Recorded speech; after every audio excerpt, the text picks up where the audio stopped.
So hey guys, welcome to my channel landscape by Pratik. তো আমি আজকে এসে গেছি ঝাড়গ্রাম। তো আমি কলকাতা থেকে খড়গপুর থেকে কীভাবে ঝাড়গ্রামে আপনারা আসবেন পুরো ভিডিওটাই আপনাদের জন্য আমি বানাচ্ছি। আর এখন আমি দাঁড়িয়ে আছি ঝাড়গ্রাম ঢোকার এন্ট্রান্সে, যেটা হলো দেখতেই পাচ্ছেন জঙ্গল চারিদিকে। আর এখন গাছের পাতার রং কচি কলা পাতা সবুজ। তো খুবই ভালো লাগছে তাই জন্য দেখতে, তাই জন্য এখানে দাঁড়িয়ে আমি ভাবলাম আমার ইন্ট্রোটা শ্যুট করা যাক। তো দেখাও, ভিউটা দেখো একবার। ঝাড়গ্রাম এলে আপনারা কি কি দেখবেন, কোথায় কোথায় ঘুরবেন, বা যদি আপনারা থাকতে চান তো কোথায় কোথায় থাকবেন, সবই থাকবে আমার এই ভিডিওর মাধ্যমে। ভিডিওটা ছোট হতে পারে, বাট মানে ভিডিওর মধ্যে অনেক ডিটেলস থাকবে যেটা আপনাদের খুব দরকার। তো ঝাড়গ্রাম আসলে আমার ভিডিওটা আপনাদের খুবই উপকার হবে। তো আমার ভিডিওটা শুরু করা যাক, বেশি কিছু বললাম না, বাকি কিছু থাকবে পুরো ভিডিওর মাধ্যমে।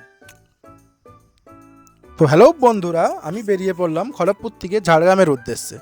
তো তোমরাও যদি খড়গপুর থেকে বা কলকাতা থেকে ঝাড়গ্রাম আসো, তোমরা কিভাবে আসবে? বাইকে আসতে পারো, বাই কারেও আসতে পারো, ট্রেনেও আসতে পারো, বাসেও আসতে পারো। তো আমি এসে গেছি বাইকে। তো ঝাড়গ্রাম যাওয়ার পথে এই গুপ্তমণির মন্দিরটি পড়ে, যেটি খুবই জাগ্রত মায়ের মন্দির, যেটিতে আমরা সবাই দাঁড়াই বা যেই যাত্রী হোক এখানে দাঁড়ায় এবং মাকে দর্শন করে এবং মাকে প্রণাম করে এবং ঝাড়গ্রামের জন্য উদ্দেশ্য হয়ে রওনা দেয়। কলকাতা থেকে ঝাড়গ্রামের ডিস্টেন্স হলো 168 কিলোমিটার এবং খড়গপুর থেকে ঝাড়গ্রামের ডিস্টেন্স হলো 46 কিলোমিটার। তো আমি খড়গপুর থেকে ঝাড়গ্রামে এসে গেছি বাইকে। তো প্রথম ডেস্টিনেশন হলো ঝাড়গ্রামে ঘুরতে আসার জন্য, সেটি হলো ক্রিস গার্ডেন। ক্রিস গার্ডেন হলো ঝাড়গ্রামে একটি খুব সুন্দর পার্ক, যেই পার্কটি মাথা পিছু 50 টাকা করে নেয় এবং এখানে খুব ভালো পার্কিংয়ের সুবিধা আছে এবং এখানে খুব ভালো পিকনিক স্পট আছে। তো আপনারা শীতকালে যদি আসেন ঝাড়গ্রাম ঘুরতে, এখানে এসে পিকনিক করতে পারবেন ফ্যামিলির সাথে। পার্কের ভিতরে এন্ট্রি নিলাম তখন সকাল 6টা 6:30 বাজে, কারণ আমি ভিডিওর জন্য এসেছিলাম। তো পার্কে তখন খোলেনি, আমি জাস্ট কাকুর সঙ্গে কথা বলে পার্কে ঢুকলাম এবং পার্কের কিছু শট আপনাদের জন্য নিলাম, সেটা দেখুন। এবং পার্কটা খুবই বড় এবং খুবই অসাধারণ পার্ক, কিস গার্ডেন পার্কটি। আপনারা যখন আসবেন আপনারা দেখবেন পুরো পার্কটি ঘুরে, বেশ খুব সুন্দর লাগবে আপনাদেরকে পার্কটা দেখতে। তো ঝাড়গ্রাম হলো একটি খুবই নেচারের মধ্যে থাকা একটি গ্রাম, যেটি এখন জেলা ঘোষিত হয়ে গেছে। তো ঝাড়গ্রামের চারিদিকে জঙ্গল অবস্থিত। তো ঝাড়গ্রাম যখন আপনারা আসবেন, জঙ্গলের যে একটা অনুভূতি আপনারা ফিল করতে পারবেন। খুবই সুন্দর ঝাড়গ্রাম জায়গাটি, আপনারা আসুন এবং ঘুরুন, ঝাড়গ্রামটি খুবই সুন্দর লাগে। তো ঝাড়গ্রাম ঢোকার পথে এই সাবিত্রী মন্দিরটি পড়ে, যেটি এক শক্তিপীঠের মধ্যে পড়ে, একটি শক্তিপীঠের মধ্যে পড়ে এই সাবিত্রী মন্দিরটি। এবং এসে গেলাম ঝাড়গ্রামের সবথেকে বিখ্যাত মোড়, পাঁচমাথার মোড়। এই পাঁচমাথার মোড় থেকেই চারিদিকে ঘোরার ব্যবস্থা আছে। এইখানে থেকেই আপনারা গাড়ি ঘোড়া, বাস স্ট্যান্ড, ট্রেন সব কিছুটাই এইখান দিয়ে পাঁচমাথার মোড় থেকে যেতে পারবেন। এখন সময় হয়ে গেল নেক্সট ডেস্টিনেশন ডিয়ার পার্ক। ঝাড়গ্রামের ডিয়ার পার্ক হলো একটি খুবই প্রাচীনতম এবং ন্যূনতম একটি জায়গা, যেটি হলো খুবই প্রচলিত এবং মানুষজন এখানে আসতে খুব পছন্দ করে। ডিয়ার পার্কে অনেক রকম নানান প্রাণী আছে। তো আপনাদেরকে কিছু জিনিস দেখালাম, পুরোটাই তো ভিডিওর মধ্যে নিতে পারলাম না, বাট আপনারা আসুন, ডিয়ার পার্কে অনেক ভালো ভালো জিনিস আছে। প্রাণী আছে, বাঘ আছে, টাইগার আছে, আমাদের লায়ন নেই, বাট বাকি সব কিছুই আছে, সাপ আছে, গিরগিটি আছে, দেখুন অনেক কিছু রকমের প্রাণী আছে, যেটি আপনাদেরকে আসলে দেখলে আপনারা খুব খুশি পাবেন ডিয়ার পার্কে। বাচ্চাদেরকে নিয়ে আসবেন, ফ্যামিলি সবাইকে নিয়ে আসবেন ডিয়ার পার্কে। ডিয়ার পার্কটা বেশ আমাদের ঝাড়গ্রামের মধ্যে সবথেকে ভালো জায়গা হলো ডিয়ার পার্ক। এই যে এই ভালুকটি দেখতে পাচ্ছেন, এটির নাম পাতি, এবং এই দুটো ভালুক আছে যেটি আমি ছোটোবেলা থেকে দেখে আসছি, এই দুটো ভালুককে। তো আমাদের এই দুটো ভালুককে খুবই সুন্দর লাগে। তো ঝাড়গ্রাম ডিয়ার পার্ক আসবেন এবং গাছপালা দেখবেন চারিদিকটা, এবং খুবই ভালো সৌন্দর্য একটি পরিবেশের মধ্যে থাকতে পারবেন। তো নেক্সট ডেস্টিনেশন হলো আমাদের চিল্কিগড়। চিল্কিগড়েরও দুর্গা মায়ের মন্দির, যেটি ঝাড়গ্রামের মধ্যেই অবস্থিত, জামবনির দিকে। তো ঝাড়গ্রাম থেকে জামবনির ডিস্টেন্স হলো 6 কিলোমিটার। তো আপনাদেরকে 6 কিলোমিটার চলে যেতে হবে এবং চিল্কিগড়ে এসে এখানেও পার্কিং আছে। 20 টাকা করে গাড়ি নেয় বাইক এবং 30-40 টাকা করে নেয় হলো 4 চাকা। তো চিল্কিগড়ে এসে যাবেন, এখানে খুব বাঁদরের উদ্যাপ আছে। তো আপনারা খাবার টাবার একটু সাবধানে রাখবেন, এখানে বাঁদরগুলো খুবই বদমাস, খাবার দাবার ছিনিয়ে নেয়, বাকি এমনি কিছু করবে না, শুধু খাবার দাবার দেখলে ছিনিয়ে নেয়। দেখুন অনেক বাঁদর রাস্তাঘাটে বসে আছে বাঁদর। তো এখন আমি এসেছি ঝাড়গ্রামের চিল্কিগড়ে। তো এইখানে এখন বাঁদরের পরিমাণটা দেখো কতটা আছে। আমার পিছনে দেখতে পাচ্ছি রাস্তার উপরে টোটালি সবাই বাঁদর বসে আছে। আপনাদেরকে যখন এখানে আসবেন আপনাদেরকে এরকমভাবে বাঁদর সবসময় দেখতে পাবেন, কিন্তু ভয় পাবেন না, ওরা কিছু করবে না আপনাদের সাথে, শুধু ওরা খাবার দেখলে খাবারটা ছিনিয়ে নেবে। আদারওয়াইজ আপনাদের সঙ্গে কিছু করবে না, আপনাদেরকে রাস্তা দেবে, আপনার রাস্তার সাইডে আরামসে হেঁটে আসতে পারবেন। দেখুন এই যে পিছনে সব বসে আছে সবাই, কত সুন্দর। চিল্কিগড়ে অনেক হাজার হাজার পুরনো বছরের পুরনো গাছ আছে, যেই গাছগুলি আপনি দেখতে পেলেই বুঝতে পারবেন এগুলো অনেক পুরনো বছরের গাছ। যেই জড়া শিখর দেখেই বুঝতে পারবেন এগুলি অনেক পুরনো বছরের গাছ। তো চিল্কিগড়টা খুবই ভালো আর সুন্দর লাগে, আপনারা আসবেন এবং দেখবেন খুবই সুন্দর লাগে। এইখানে যে দোকানগুলো আছে এখান থেকে আপনি পুজো দেওয়া সামগ্রী নিতে পারবেন এবং সামগ্রী নিয়ে সামনে মন্দির আছে মায়ের মন্দিরে সারাক্ষণ পূজা হয় বিকাল 5টা অবধি। তো আপনারা এসে পুজো দিতে পারবেন এবং সকাল 9টা থেকে বিকাল 5টা অবধি পুজো শুরু হয় এবং পুজো কন্টিনিউ চলতে থাকে। তো আপনারা আসবেন, যে কোনো সময় আসতে পারবেন এবং যে কোনো টাইমে মন্দির খোলা থাকবে, এসে পুজো দিবেন।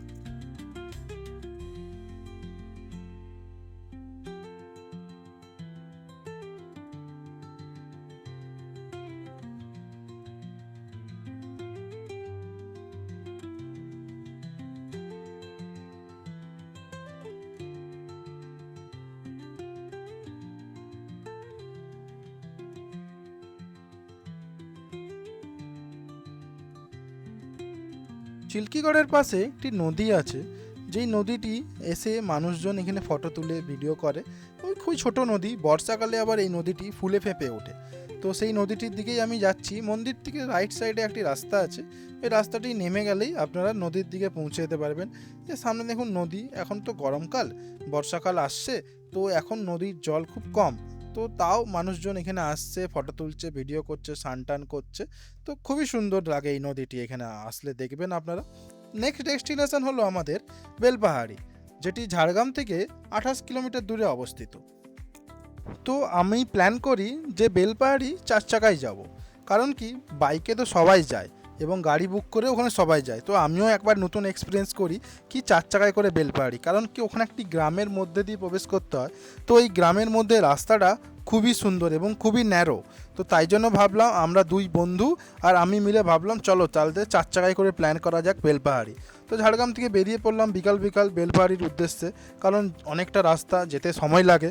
তো সেইভাবেই আমরা পৌঁছে গেলাম বেলপাহাড়ি শহর এবং বেলপাহাড়ি শহরের মধ্যে ঢুকে গেলাম এবং বেলপাহাড়ি শহর থেকে সোজা চলে যাচ্ছি এবং পাহাড়ের উদ্দেশ্যে। প্রথমে আমরা দেখলাম খান্ডারানী লেক। প্রথম আমরা দেখব খান্ডারানী লেক, যেই লেকটি হলো এই রাস্তাটা ঢুকে যাচ্ছে, সোজা রাস্তা নয়, এই রাস্তাটা ঢুকছে, এটা হলো খান্ডারানী লেকের রাস্তা, যেটি দেখুন খুবই ন্যারো। আস্তে আস্তে যতটা গভীরে যাবেন ততটা রাস্তাটা ন্যারো হতে থাকবেন এবং গ্রাম আসবে, গ্রামের পরে জঙ্গল আসবে, জঙ্গলের পরে নদী আসবে। তো এইগুলো পার হতে হতে আপনারা পৌঁছে যাবেন খান্ডারানী লেকে। তো লেকে যাওয়ার রাস্তাটি দেখুন খুবই সুন্দর। আর এই জন্য আমি কারে আসতে চেয়েছিলাম, কারণ কি এই রাস্তাতে কারের এক্সপিরিয়েন্সটা নিতে চাই আমরা, কেমন কি কারে মানুষজন আসলে, কারে আসলে কেমন কি এক্সপিরিয়েন্স হবে। তো সেই জন্যই বলি এই রাস্তাটায় আসলে কারে আসবেন বা বাইকে আসবেন। তো বাইকে তো আরও সুন্দর লাগে এই রাস্তাটি, বাট আমরা কারে এসেছি, আমাদেরও কারে খুব খারাপ লাগেনি, খুবই ভালো লেগেছে। এই গ্রামগুলি পার করে ভিতরে ঢুকতে হয় খান্ডারানী লেকে। মেন রাস্তা থেকে ছেড়ে ভিতরে ঢোকার 2 থেকে 2.5 কিলোমিটার পর আসছে খান্ডারানী লেক। যে লেকটি এই যে সামনে দেখতে পাচ্ছেন লেকটি আছে, এই দূরে যে পাহাড়টি দেখতে পাচ্ছেন এটা হলো বেলপাহাড়ি পাহাড়, যেটি আমরা চড়বো বা ট্রেকিং করব বলবো। এবং সামনে যে লেকটি আছে এটা হলো খান্ডারানী লেক, যেটি আমাদের পাহাড়ের থেকেও আমাদের এই লেকটি দেখা যায়, খুব সুন্দর ভিউ লাগে এই লেকটির। তো আমরা সেই লেকটি আপনাদের কাছে তুলে ধরছি। এটা হলো বেলপাহাড়িতে আসলে এই লেকটি প্রথমে আমরা দেখব, দেন সোজা বেরিয়ে যাব আমরা খান্ডারানী পাহাড়ের জন্য, বেলপাহাড়ি পাহাড়ের জন্য। তো লেকের ভিউটা দেখো এবং ভিউটা মজা নাও।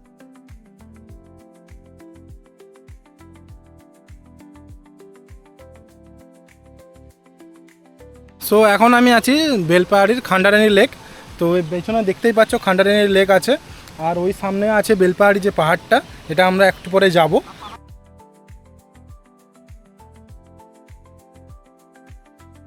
খান্ডারানী লেক থেকে সোজা রাস্তাটা ধরিয়ে বেরিয়ে গেলাম আমি বেলপাহাড়ির উদ্দেশ্যে পাহাড় চড়বো। বেলপাহাড়ি নয়, মানে পাহাড়ের উদ্দেশ্যে বেরিয়ে পড়লাম এবং সন্ধ্যা হতে গেল, সময়টা খুবই ঘনিয়ে গেল, কারণ 4 চাকায় করে এসছি তো এই ছোটো রাস্তাগুলো যেতে খুব সময় লাগছে। বাইক হলে এতক্ষণে আমরা পৌঁছে যেতাম। তো এইখানে একটু রাস্তাটা গুলিয়ে গেছিলাম, তো নিয়ারেস্ট লোকজনকে জিজ্ঞাসা করলাম, তো আমাদেরকে ঠিকমতো গাইড করে দিল এবং পৌঁছে গেলাম পাহাড় যেই রাস্তা থেকে চড়া শুরু হয়, মানে ট্রেকিং হাঁটা যেই রাস্তা থেকে শুরু হবে সেই জায়গাটায় আমরা পৌঁছে গেলাম। তো আপনাদেরও দেখ। তো এখন আমি এসছি লেক থেকে পাহাড়ে। তো পাহাড়ে চড়ার জন্য এখানে মেন 1 কিলোমিটার মতো রাস্তা আছে পাহাড়ে চড়ার জন্য, তো সেই রাস্তাটাই আপনাদেরকে আমি দেখাচ্ছি। তো শুরু হলো আমার বেলপাহাড়ি চড়া। তো বেলপাহাড়ি পাহাড়টি চড়তে সময় লাগে, তো আমিও সেইভাবেই এগিয়ে গেলাম, কারণ সন্ধ্যা হয়ে আসছে এবং দেখার বিষয় কতটা সময় লাগে। এখানে পাহাড়টি খুবইটা স্টিপ, মানে অনেকটাই চড়াই আছে, খাড়া চড়াই আছে। তো আপনারা সাবধানে চড়বেন এবং খুব ভালোভাবে জুতো পরে আসবেন। এবং আমিও সেই ভুলটাই করেছিলাম, কারণ কি এখানে পাথরগুলো গুড়ি গুড়ি পাথর, তো ভুলভাল পা পড়লে পা স্কিড খেতে পারে। তো আমার এক দুবার স্কিড খেয়েছিল। তো আপনারা যখন আসবেন খুব সাবধানে আপনারা পাহাড়টি চড়বেন। দেখুন খুবই খারাপ রাস্তা।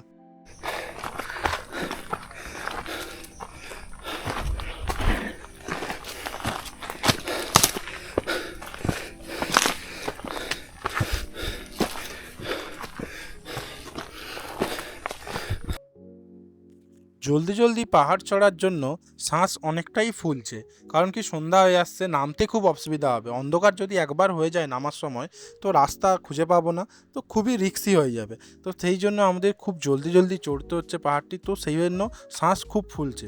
তো আমার স্পিডও কমে যাচ্ছে জলদি জলদির জন্য। তাও আমি পাহাড়টি চড়ছি শুধুমাত্র ভিডিওর জন্য, আপনাদের জন্য। তো আপনারা আমাকে সাপোর্ট করুন, যাতে এরকম আরও অনেক পাহাড় আপনাদেরকে আমি দেখাতে পারি ভিডিওর মাধ্যমে।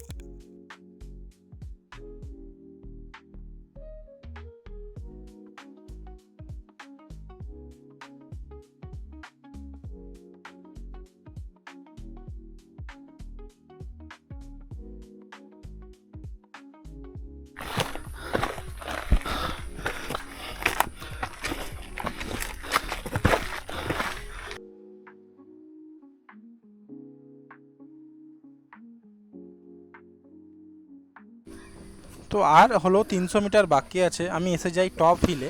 তো খুবই সময় লেগে যায়, সন্ধ্যা হয়ে এসছে কিছুটা। তো তাও আপনাদেরকে আমি দেখাবো এবং দেখেই নামবো। তো তাও আমি এগিয়ে যাচ্ছি, সামনে আমার মামা যাচ্ছে, কেন ওই রাস্তাটা খুব ভালোভাবে গাইড করছে আমাকে, ও আমার সামনে যাচ্ছে। তো এবার ভিউটা দেখো, একেবারে টপে পৌঁছে গেছি এবং টপে ওঠার পর ভিউটা দেখুন, পাহাড়ে সন্ধ্যা হয়ে আসছে, সূর্য ডুবছে, সের মধ্যে একটি অসাধারণ ভিউ আছে। তো আমি পাহাড়ের উপর চড়ে গেছি। তো টপে একরকম যে মন্দিরটা আছে, শিবের মন্দির, তো এসে গেছে এখানে। এই পিছনে দেখতে পাচ্ছেন শিবের মন্দির। তো আমার পাহাড় চড়তে খুবই মজা লাগলো, খুবই এক্সাইটেড লাগলো। এই মন্দিরটা বন্ধ আছে এখন, ভিউটা দেখো।